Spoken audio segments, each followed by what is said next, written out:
So the John Sacker story was an emergency use of the Hemolung device here at our own University of Pittsburgh Medical Center. He was a patient that required a second lung transplant. And it's such a small center in Oklahoma City that they do not do retransplants, and so they referred us here to Pittsburgh. When he arrived in Pittsburgh, he was too sick to be put on the transplant list. We thought that we had just flown my husband out here to die, and that was it. My first reaction was, we really want to help this patient. Is there anything that we have available?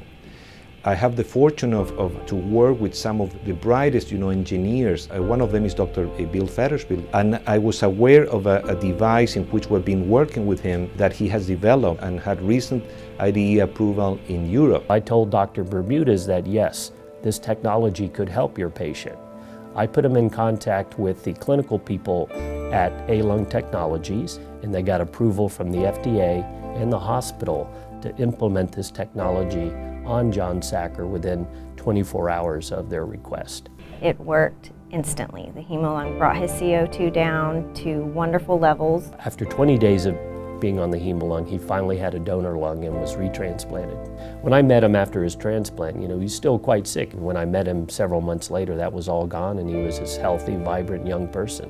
What we do as scientists at Pitt is we develop technology. In order to get that into patients, that technology has to be translated into what's called a product. Universities just don't have that capability. So I feel that a life was saved. A lot of people get credit for developing a safe and very effective medical device that can treat patients like John.